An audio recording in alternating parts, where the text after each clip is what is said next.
everybody. Welcome into Convos and Crossovers with Wylie, Sheridan. I am Kelly Crull. This is episode number 2, and we now have our official background and name for the podcast here, and we get to dive in on some more. Our goal, hopefully, in this is to hit up some of the headlines during the week of women's sports and things that are going on in that world. And this week, we have to hit on, because it's very similar numbers to the podcast that is Convos and Crossovers here, as to what Taylor Swift meant to the New Heights podcast this week with Travis and Jason Kelce. Because this just in, thanks to Andrew Groover, our what we could call him, we'll just call him the director, everything of the show. 379 million views on Instagram, 61.6 on X, 34.5 on TikTok, and 15 million on YouTube. So,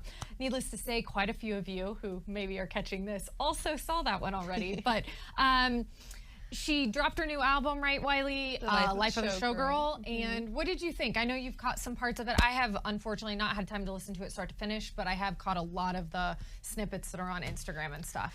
I loved it. You know, she made a good comment. She was like, I know what grown men want to see more of is me, Taylor Swift. Tongue in cheek. I can agree. You God know, bless her. all we want to see is Taylor Swift all over all of our TVs. But I thought it was really cute because then that, you know, it struck a trend, and now we have like athletes like Alona Moore using that little clip and making little videos out of it. But I just enjoyed seeing how Travis and Jason have just fully embraced her, and like the way that they uplift women and uplift women's sport. That's amazing to see, especially because they're two big burly football players. Yes, you know, more of that, please, more of that. I think they both champion their wife Kylie, of course, for Jason, and Queen Kylie. I mean, just so awesome. And she's got her own podcast, of course, too. And then Taylor, the way, you know, Travis, same deal, is just so supportive, and you can tell he's gotten into her world, and she certainly tried to do that with football. And that was the part I enjoyed, I think, the most, was her talking about what she knew about football. Did you see the part where she thought it was the two quarterbacks? That's what I was getting to.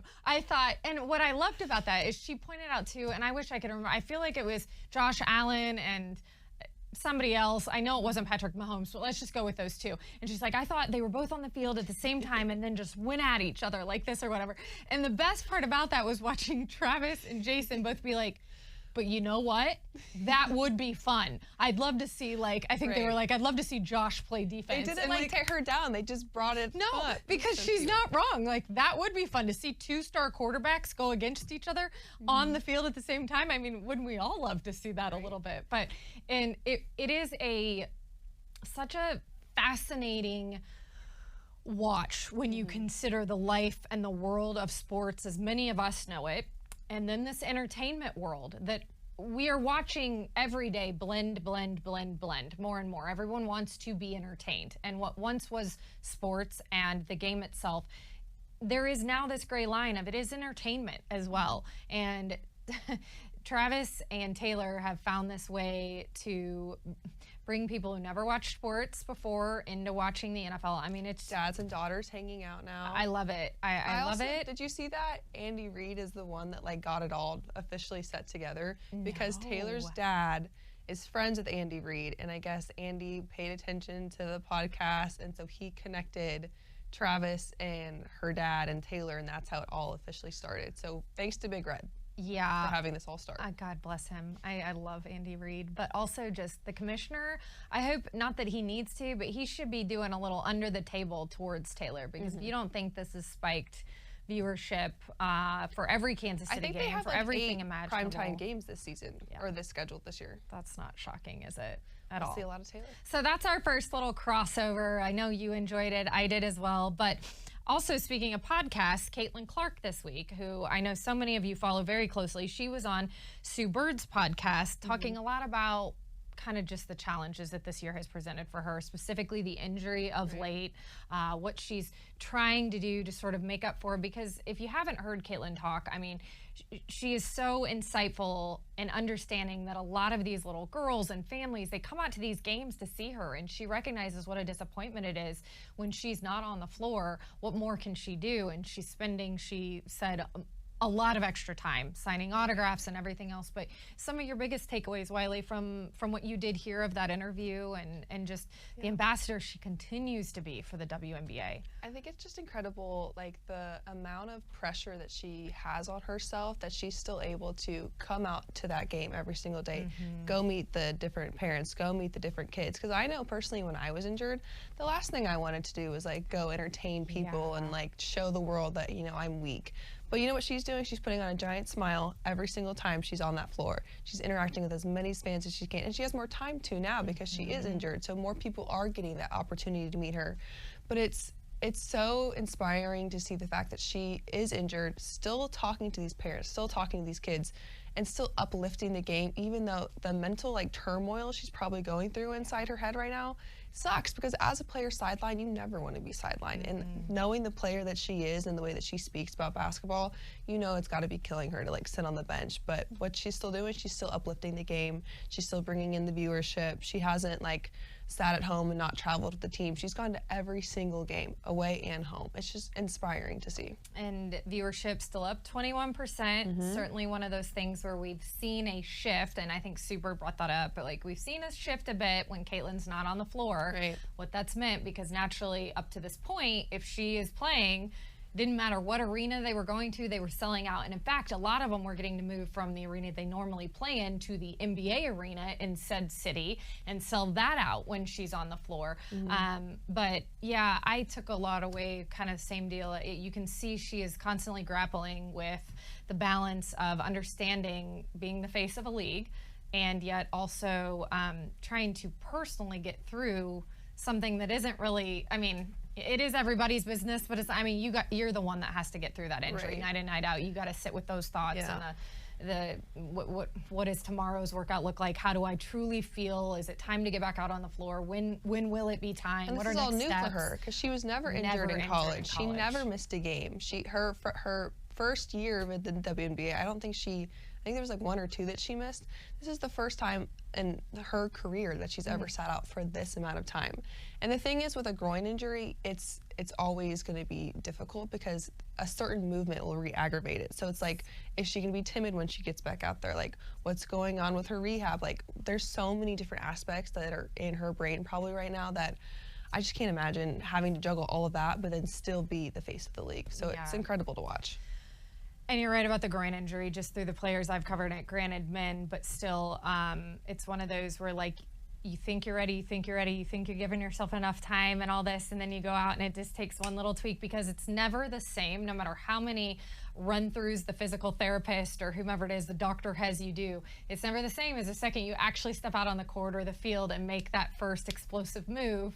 It's nothing like what you practiced or stretched, and all of a sudden, you're back, maybe even setting yourself back to feeling that again. So I know they're going to be overly cautious with her, but it has been a bummer to not see her on the field. My dad, so many of you know I grew up in Indiana, so the Fever, and my nearly 78-year-old dad tunes in for every Fever game, and he is still watching and still, you know, finding the positives of, well, look how they've galvanized as a team, you know, without Caitlin, and they'll be even better when she gets back out on the floor. So it's been neat to see that, even from my dad, just get into this, a sport that 2 years ago, he wouldn't have known the first thing about. Half of the viewerships didn't know about it. Like, I remember I couldn't watch, because I've been a fan. I played basketball. I loved the WNBA. I would be watching like YouTube clips on YouTube because there was no way to watch the actual game unless you were there.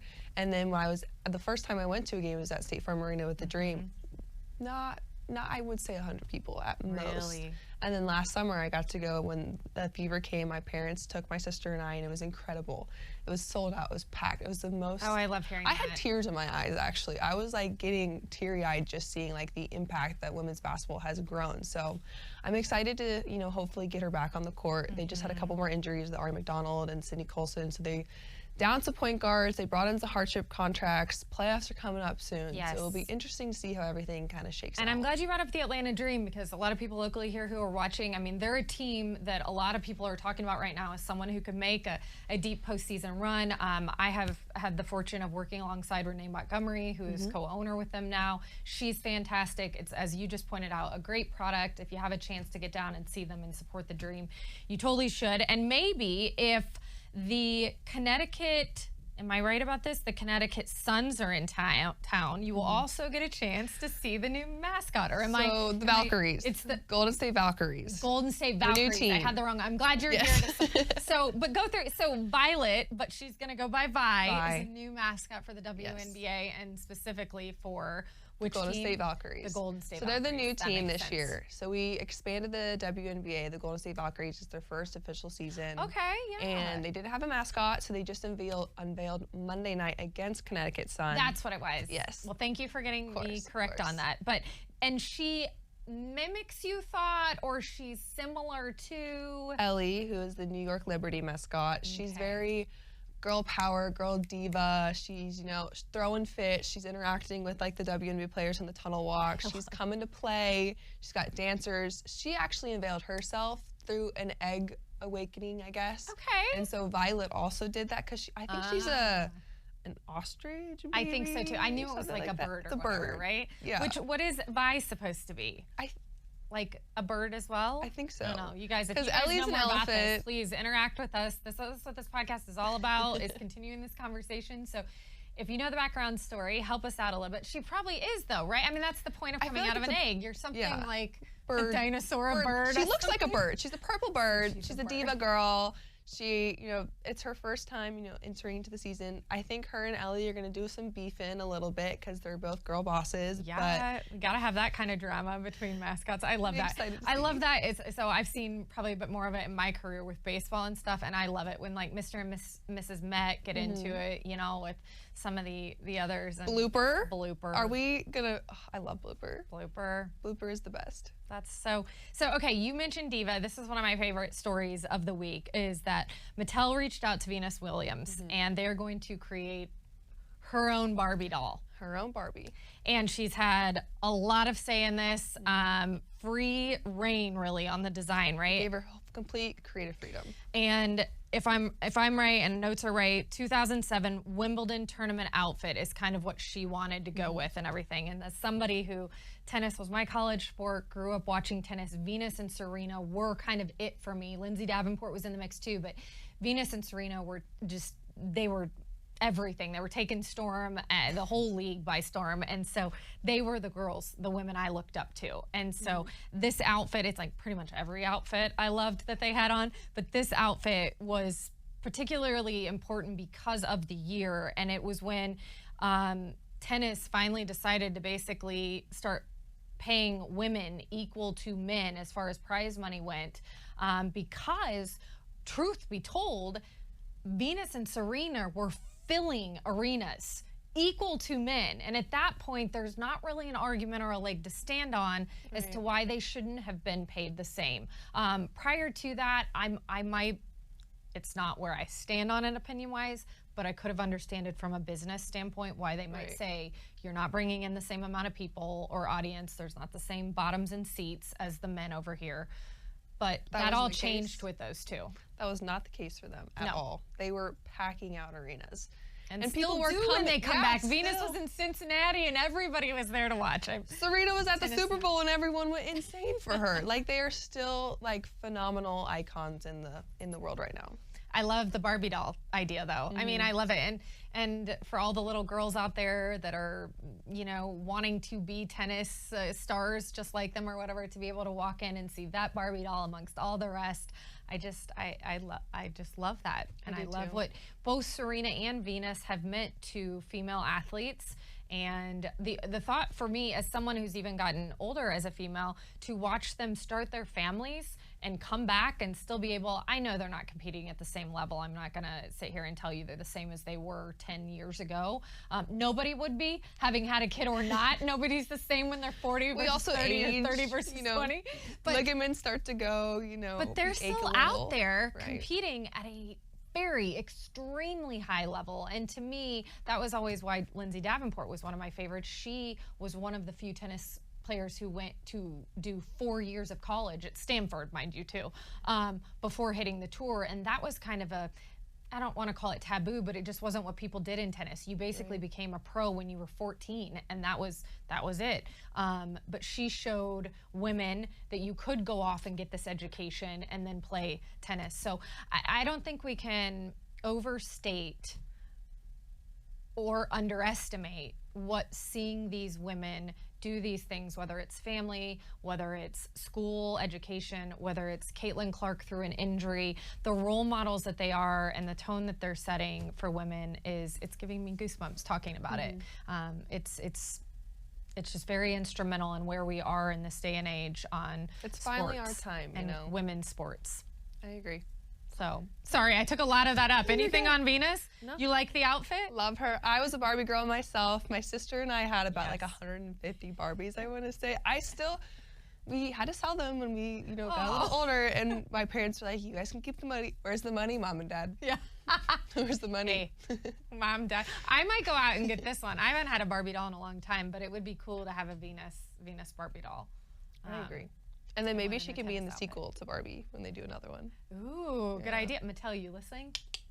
Anyway, we Cut hope us you that were check. listening and enjoy this conversation. And again, like I said, that's really what we want this podcast to be about, combos and crossovers. It's crossing over into women's sports. It's talking really anything to do with sports and headlines and women. And we're not excluding the men, don't get me wrong. This will be using all of those stories. And we hope that you join the conversation. Wylie Sheridan over here played college hoops. Kelly Crull played college tennis. So we're just big fans and ambassadors of that conversation and the platform that's out there for us to now talk about it. So we will be back next week with our 3rd edition of Convos and Crossovers. Thanks for joining.